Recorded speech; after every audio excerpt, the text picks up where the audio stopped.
Então, acho que quando a gente fala de saúde mental, pensando até na minha trajetória de vida, a gente está falando muito de um olhar humano, de cuidar das pessoas, e realmente ter esse contato, essa conexão com pessoas.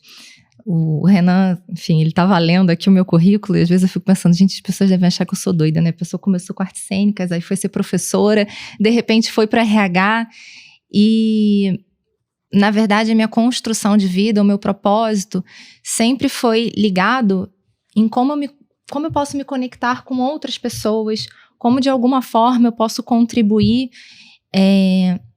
com o desenvolvimento humano. Acho que isso sempre foi um gatilho para mim, sempre foi um desejo, um sonho, sempre esteve ligado ao meu propósito. E aí, quando a gente fala de dentro das empresas, né, acho que eu fui para o RH porque eu vi uma possibilidade, não pela arte, sempre trabalhei com a arte, mas de repente, dentro de uma empresa, dentro de uma instituição, de uma organização, apoiar e ajudar essas pessoas.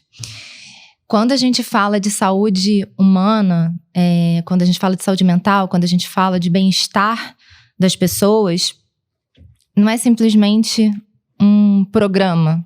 Eu acho maravilhoso que as instituições estejam falando sobre Janeiro Branco, que a gente pense em pacotes de benefícios e que a gente fale muito sobre realmente cuidar das pessoas. Mas, o que eu falei do dia a dia. Quando a gente fala de RH, de uma área de pessoas e cultura, eu preciso pensar nessa organização. Que ambiente é esse que a gente está construindo todos os dias, né? É um espaço realmente que as pessoas se sentem seguras para trabalhar?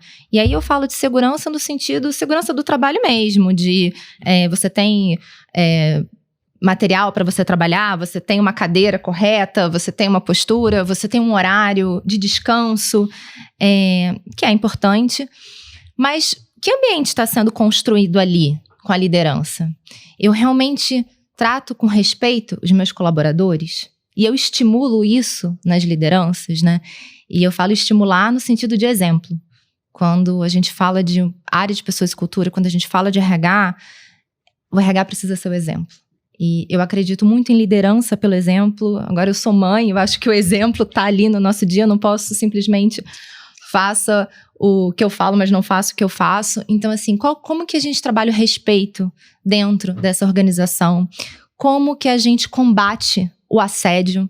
Porque não é simplesmente eu falar, eu vivo numa instituição que a gente cuida e a gente não tem preconceito dentro da empresa. Mas você combate realmente, quando a gente fala até racismo, eu não sou racista ou eu combato o racismo? E é isso, é no nosso dia a dia. Não pode ser só num mês colorido, não pode ser só numa data. Então, assim, é um desafio todos os dias de você ser exemplo, de você promover desenvolvimento da liderança, capacitar essas pessoas, discutir com elas, você criar um ambiente de segurança em que, sim, você pode vir conversar comigo, falar sobre os temas. A gente precisa falar abertamente que somos pessoas e que nós temos falhas, que eu sim passo por desafios, eu sim passo por problemas e dificuldades pessoais, né? E isso é comum. Então, assim, como que a gente está criando esse ambiente realmente de diálogo, esse ambiente de segurança dentro das organizações? E é isso que a gente tem buscado todos os dias dentro da Refuturiza. Criar um ambiente de diálogo, criar um ambiente de segurança e um espaço onde as pessoas possam vir até mim. Tem uma palavra que eu gosto muito, que é confiar, né? Que confiar significa fiar junto. Não pode ser uma coisa de um lado só, eu preciso construir isso. E aí, quando a gente fala de administração solidária, eu preciso falar de relações solidárias, de troca, da gente estabelecer esse espaço, da gente realmente ter uma unidade de negócio que foque em relações solidárias. E por conta disso também a Refuturiza desse olhar que contempla tudo isso que você disse, agora recebeu o selo da Great Place to Work, né? Exatamente. Eu queria, Cecília, ver também uma pergunta com você, como que a experiência no contato direto com as franquias e com os franqueados, que a Refuturiza é uma unidade de negócio que está em contato direto com esse público, né? Como que esse contato molda a forma como você percebe as necessidades de saúde mental no ambiente corporativo em que a gente está inserido? Olha, eu vejo uma crescente preocupação e cuidado com as pessoas dentro das franquias. Acho que começa quando as franquias criam áreas de pessoas e cultura, trazem um assistente de pessoas e cultura ou um analista de pessoas e cultura, realmente começam a olhar para a pessoa. A gente teve aí todo um trabalho dentro da própria Universidade de Todos, né? A gente está vendo aí que as franquias estão se responsabilizando, estão correndo atrás para fazer o curso de administração solidária e não ser só um livro que está lá na prateleira e levar isso para o dia a dia, desenvolver as lideranças. Eu fico toda feliz quando tem Sinergizar lá na Refuturiza, né? E você vê vários gestores que realmente estão olhando para o desenvolvimento. Porque eu preciso ter conhecimento, eu preciso ter uma bagagem para poder oferecer um ambiente realmente seguro. Eu, como gestora, tenho uma responsabilidade de saber dar um feedback para uma pessoa. Isso é uma responsabilidade do gestor, porque se eu só chamo o meu colaborador para simplesmente criticá-lo, ou eu dou um feedback na frente de todo mundo, qual que é o impacto disso no dia a dia do meu colaborador, né? Qual que é a responsabilidade que eu tenho com essa pessoa que faz parte da minha equipe? Então, assim, a gente tem visto cada vez mais as franquias se desenvolvendo, focando realmente no desenvolvimento de seus colaboradores, que, para mim, isso vai refletir dentro da saúde e do bem-estar dos colaboradores. A gente está vendo agora, todas as franquias do Brasil já estão com a Refuturiza 360. Então, eles realmente estão olhando, buscando ferramentas para cuidar, para ver como é que eu olho o turnover, como é que eu faço o processo seletivo de forma correta, né? Então, tudo isso contribui para você ter um ambiente mais seguro, você ter possibilidade de você cuidar desses colaboradores. E aí, eu acho que tem um ponto que é o papel da franquia dentro da sociedade, né? O nosso especialista Cortoni, ele falou muito da questão de que a sociedade está doente. E aí, logo no início da administração solidária, o nosso presidente, ele fala muito sobre o papel da franquia dentro da sociedade. Então, de eu servir essa sociedade com responsabilidade, de eu gerar possibilidade para que os meus colaboradores possam crescer, possam se desenvolver. Eu oferecer serviços que sejam relevantes para essas pessoas. Então, dentro das franquias, você vê uma responsabilidade social que é muito importante.